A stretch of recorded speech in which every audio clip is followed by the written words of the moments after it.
Bem, vamos falar sobre o capítulo Homem e a Cultura. Eu já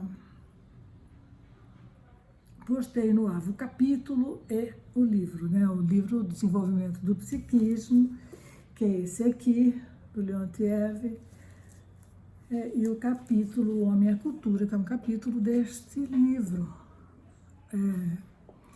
Também coloquei 2 apresentações em PowerPoint sobre o capítulo, né? E agora vamos falar sobre o capítulo. Então, o Leontiev começa falando que a teoria histórico-cultural parte da ideia de que o homem é um ser de natureza social e tudo que ele tem de humano provém da sua vida em sociedade, né, no seio da cultura criada pela humanidade. Então, ele diz que pouco após o aparecimento do livro de Darwin, porque é uma teoria evolucionista, né, que parte da ideia da evolução das espécies. Né? Então, pouco após o aparecimento do livro de Darwin, A Origem das Espécies, Engels, sustentando a ideia de uma origem animal do homem, mostrava que o homem é profundamente distinto de seus antepassados animais e que a hominização resultou da passagem à vida numa sociedade organizada na base do trabalho, que essa passagem modificou a sua natureza e marcou o início de um desenvolvimento que, diferentemente do desenvolvimento dos animais, estava e está submetido não a leis biológicas, mas a leis sócio-históricas. Né? O que é uma hominização? Hominização é essa passagem, né, do homem ao macaco. É quando o homem se hominiza, né? Quando a humanidade toma essa forma que temos agora. Né? Então ele explica que a evolução da espécie humana trata-se de um longo processo que compreende uma série de estágios, né? Além de por centenas de milhares de anos. Né? O primeiro estágio é a preparação biológica. Né? Ele vai falar que os australopitecos eram animais que levavam uma vida gregária a partir dessa espécie, que eles já conheciam a posição vertical, porque a posição vertical libera as mãos da marcha.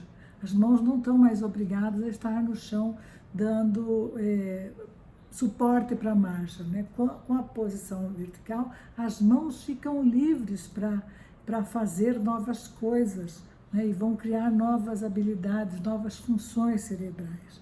Né? E serviam-se de utensílios rudimentares ainda não trabalhados. Nesse estágio ainda reinavam as leis da biologia. Então ele vai explicar aqui nesse capítulo, nesse início do capítulo, como que o homem vai superando essa dependência da biologia, né, das leis da biologia, das leis naturais, né? O segundo estágio, a passagem ao homem, vai do pitecantropo ao homem de Neandertal, ainda bem primitivo, né? Bem diferente do homem, do Homo sapiens, né? Mas já usando utensílios, né? Já usando instrumento. Né? E esse segundo estágio é marcado pelo início da fabricação dos instrumentos, né? Não era só achar uma pedra e usar, mas já polir essa pedra, achatar, bater a ponta dela para com ela poder furar algumas coisas, né? Então, as primeiras formas de fabricação de instrumentos, né? Que são essas primeiras formas embrionárias de trabalho e de sociedade. Né? Começavam a produzir-se, sob a influência do desenvolvimento do trabalho e da comunicação pela linguagem que ele suscitava, modificações da constituição anatômica do homem, do seu cérebro, dos seus órgãos dos sentidos, da sua mão e dos seus órgãos da linguagem. Tá? À medida que você vai, o fabrico dos instrumentos possibilitou que ao, né, usá-los, a mão se adaptasse e criasse novas funções cerebrais. Então, o desenvolvimento biológico tornava-se dependente do desenvolvimento da produção. A produção vai mudando o desenvolvimento biológico e a produção é um processo social que se desenvolve segundo as leis objetivas próprias, leis sócio-históricas. No terceiro estágio é a viragem, né, o Homo sapiens, né, o papel do biológico e do social sofre uma nova mudança, é o estágio do aparecimento do Homo sapiens, né, então é o momento da viragem. Né, quer dizer, não é um momento que dura milhares de anos, né, mas é o momento em que a evolução do homem se liberta da dependência inicial com as mudanças biológicas, que eram lentas, inevitavelmente lentas, né, e que se transmitem por hereditariedade. A partir daí, as mudanças vão ser ditadas pelas leis sócio-históricas, né? A partir do Homo sapiens, quando o homem já fala, já se comunica, já tem instrumento, já fabrica instrumento, já trabalha, já tem a intenção, né?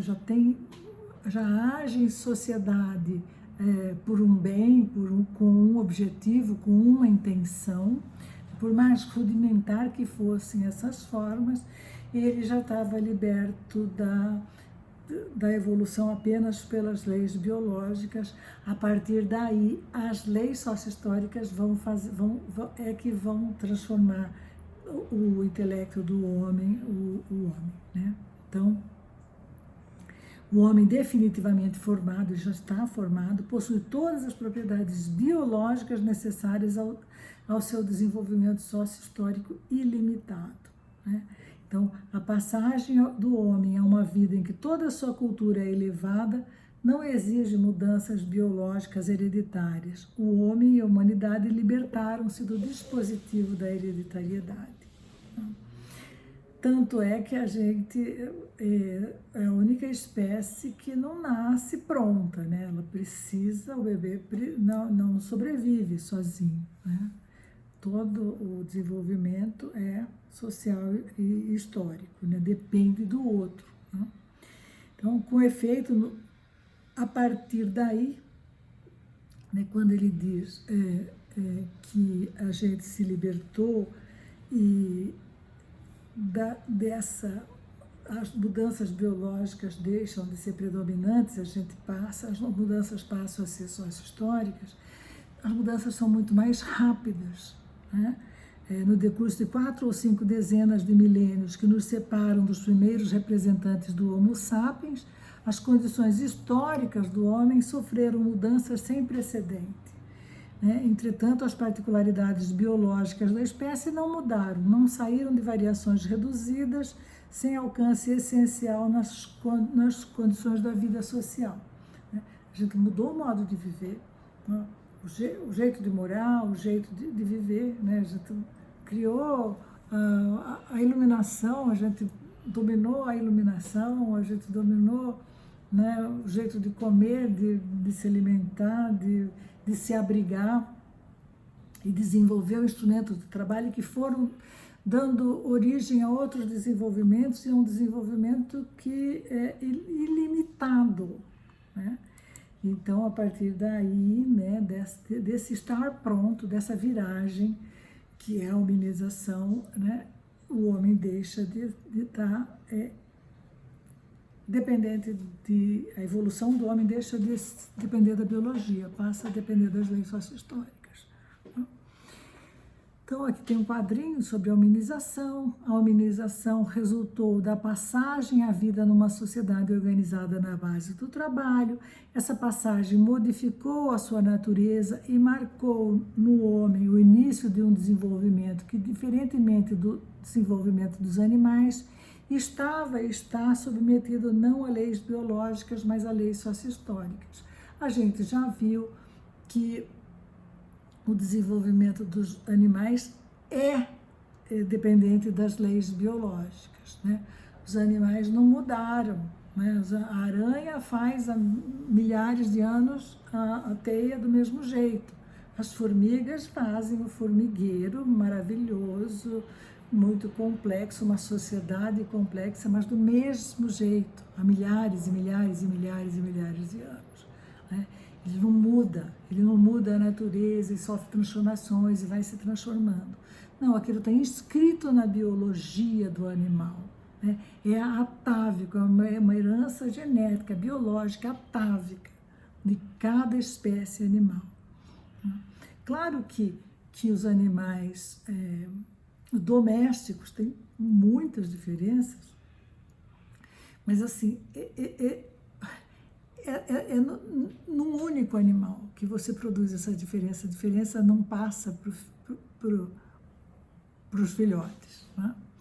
Então, o último estágio dessa evolução que dependeu da biologia é a do Homo sapiens, que foi a viragem, né? O momento em que a evolução do homem se liberta da biologia e desse momento em diante, o desenvolvimento será pautado pelas leis sócio-históricas, né? O homem já possui as propriedades biológicas necessárias ao seu desenvolvimento sócio-histórico ilimitado, porque o desenvolvimento do homem é ilimitado, né? E ele vai dizer, né, na página... isso na página 64. Não queremos dizer que a passagem ao homem pôs fim à ação das leis biológicas, mas a hominização, representada por mudanças essenciais na organização física do homem, termina com o surgimento da história social da humanidade, né? Nesse momento em que nesse momento histórico, ao longo dessa longa evolução, em que o homem, por meio do trabalho em sociedade, né, por meio do trabalho, que é uma atividade social, desenvolve a linguagem e o pensamento, tá? Desenvolve a consciência. Então,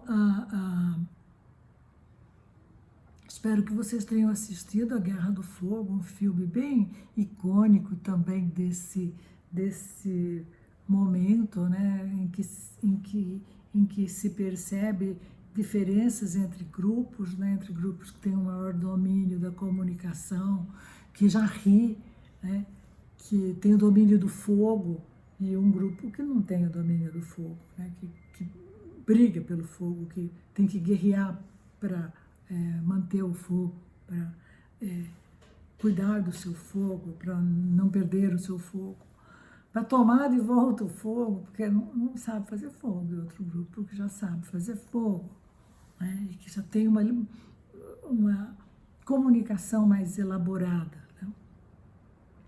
Então, a partir da hominização, era preciso que as aquisições sociais se fixassem. Agora que elas não se dão mais pela hereditariedade, essa fixação acontece de uma forma particular da sociedade humana, a dos fenômenos externos da cultura material e intelectual. Essa forma de fixação e transmissão das aquisições da evolução deve-se ao fato de os homens terem uma atividade criadora e produtiva, que é o trabalho. No decurso da sua atividade, as aptidões, seus conhecimentos, seu saber fazer cristalizaram-se nos seus produtos e o aperfeiçoamento dos instrumentos marca novo grau do desenvolvimento histórico, nas atividades motora, na complexificação da sala, na acuidade auditiva, no progresso da arte, etc. Então, cada geração que nasce começa a sua vida num mundo de objetos e fenômenos criados pelas gerações precedentes.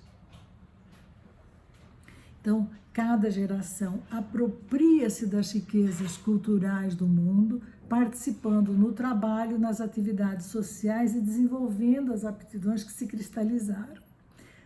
Mesmo a aptidão para a linguagem só se forma pela aprendizagem da língua, em função das características dessa língua.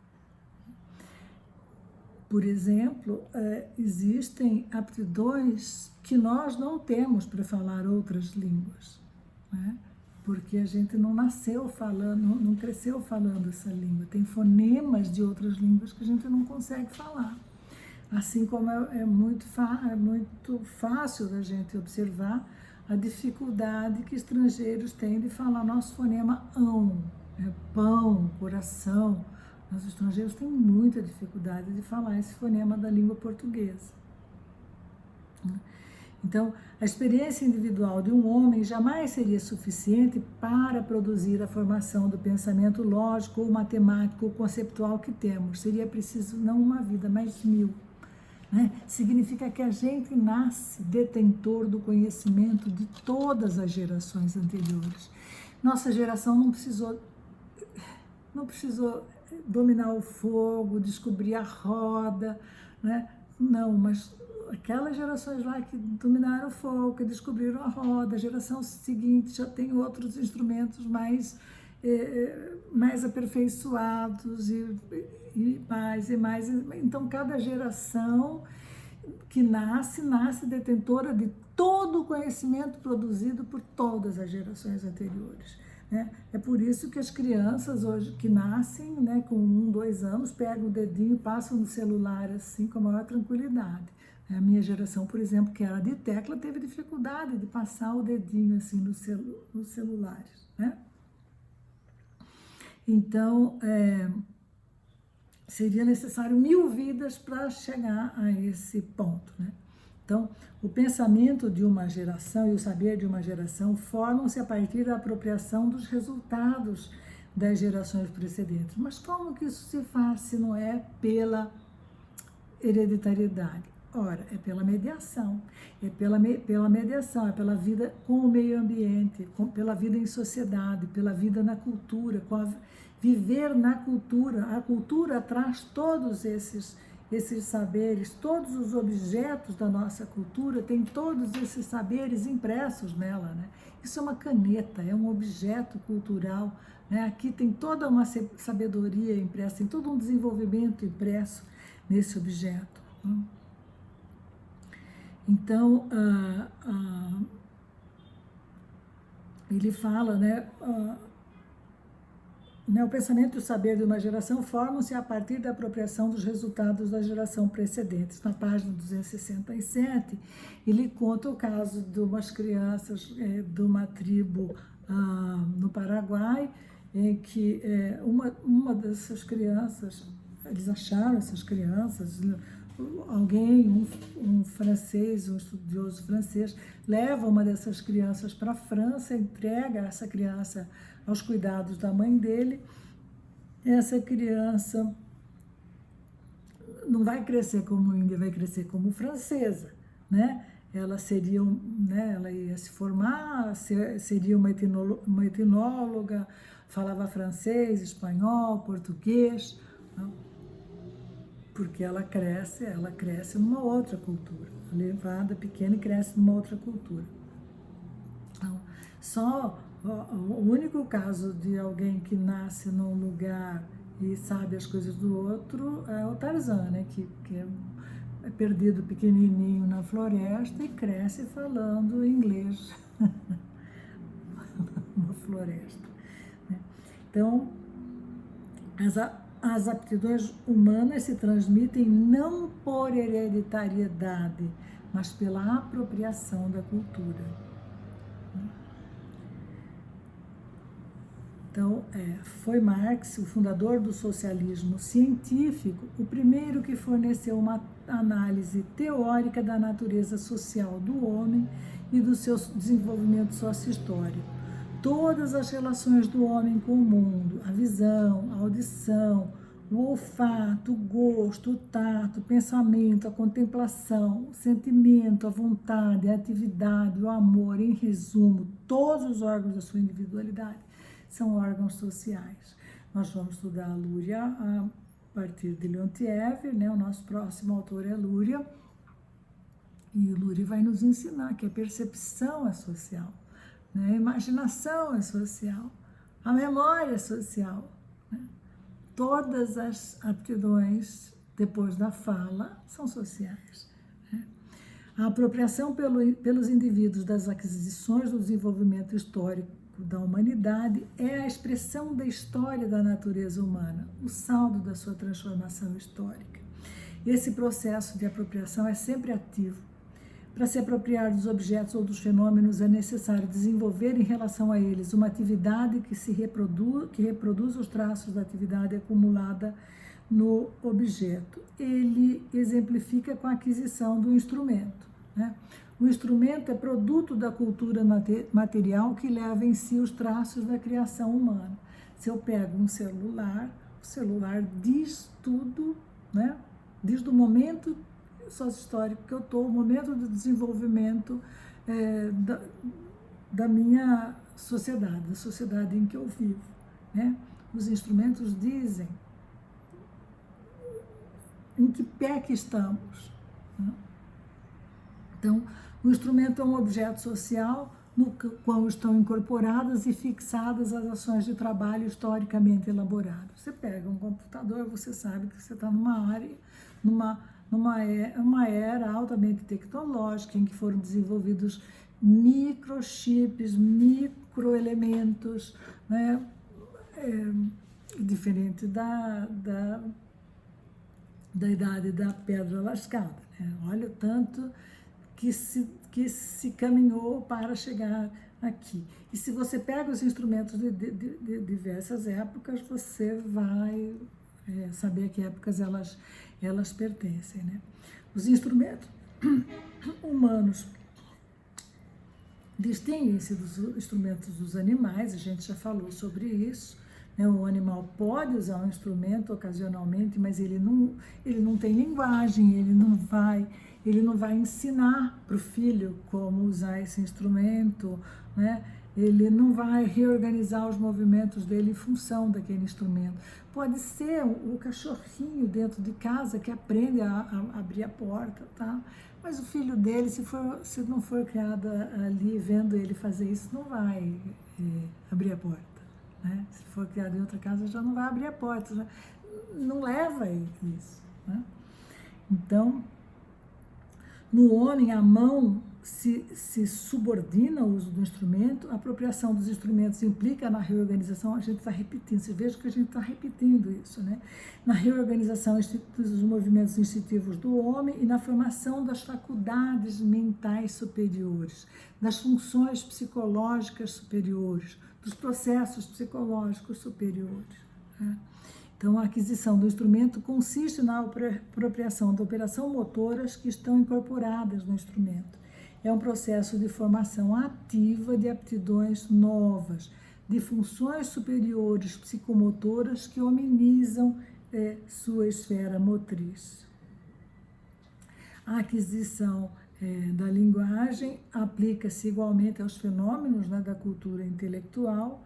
A aquisição da linguagem é o processo de operação de palavras que são fixadas historicamente nas suas significações. A palavra, né, o Vygotsky fala, a palavra é um microcosmo da consciência, né? Toda palavra é um conceito, né? Toda palavra é uma abstração. Então, nas palavras, as significações são fixadas historicamente na palavra, né? E elas mudam, porque a língua é viva, né? Nos povos que falam língua de tom, os indivíduos têm um ouvido tonal desenvolvido. As línguas de tom são aquelas que uma mesma palavra tem entonação diferente, significado diferente conforme a entonação. O chinês, por exemplo, é uma língua de tom, o mandarim. Assim, o processo de apropriação cria no homem aptidões novas, funções psíquicas novas que, por sua vez, desenvolveram neoformações cerebrais, né? O córtex cerebral, que a gente já viu, né? E a educação, né? A educação é pela educação que se transmite o conhecimento, né? A escola é a instituição incumbida de transmitir o conhecimento para as novas gerações. Então, as relações da criança com o mundo têm como intermediária a relação do homem aos outros seres humanos e a sua atividade está sempre inserida na comunicação. As aquisições do desenvolvimento histórico das aptidões humanas não são dadas ao homem, elas são postas nos fenômenos da cultura material e, para apropriar-se deles, a criança, o ser humano, deve entrar em relação com os fenômenos do mundo que o circunda através de outros homens, num processo de comunicação com eles. Assim, a criança aprende a atividade adequada a esse processo, é, portanto, um processo de educação que tem a função de educar. A educação também se desenvolveu desde a simples imitação até tomar formas como o ensino, a educação escolar, até a educação superior. Também é um processo. E a gente critica bastante, porque há 200 anos que a gente produz a educação do mesmo jeito, né? Eu gosto de falar que a gente está muito atrasado, porque nós não sabemos educar, por exemplo, para ler imagem, né? Isso é um problema sério. Faz 50 anos que se produz imagem, que a gente vive num mundo de imagem e a gente não está ensinando as crianças a ler imagem, né? O ponto principal é que a educação sempre deve ocorrer. Sem a educação, a transmissão dos resultados do desenvolvimento sócio-histórico da humanidade para as gerações seguintes seria impossível e também seria impossível a continuidade do progresso histórico. Aí na página 272 ele traz um exemplo formidável, né? Que ele fala, ele traz um exemplo do tal de Pierron, né? Ele fala que se a Terra fosse vítima de uma catástrofe que só poupasse as crianças pequenas, a espécie humana não acabaria, mas a história seria interrompida, toda a riqueza criada até então continuaria a existir fisicamente, mas não haveria ninguém para revelar o seu uso às novas gerações. As máquinas deixariam de funcionar, os livros ficariam sem leitores, as obras de arte perderiam sua função estética e a história da humanidade teria que recomeçar, né? Sem a mediação, sem a educação, o conhecimento não seria passado para as novas gerações. Então, o movimento da história só é possível pela transmissão para as novas gerações das aquisições da cultura humana, isso é, pela educação. Então, a relação entre progresso histórico e progresso da educação, o Leontiev fala, é tão estreita que se pode julgar o nível geral do desenvolvimento histórico da sociedade pelo nível do desenvolvimento do seu sistema educativo e inversamente. Né? A gente tem um exemplo fantástico, que é a Coreia do Sul, né? Um exemplo, o Japão, a Coreia do Sul, né? O Japão que foi destruído na Segunda Guerra, a Coreia do Sul que se desenvolveu barbaramente, né? A partir do investimento verdadeiro na educação, né? Não do investimento de fala da educação, né? Ideológico da educação, mas do investimento massivo na educação. Paro aqui e continuo no outro vídeo.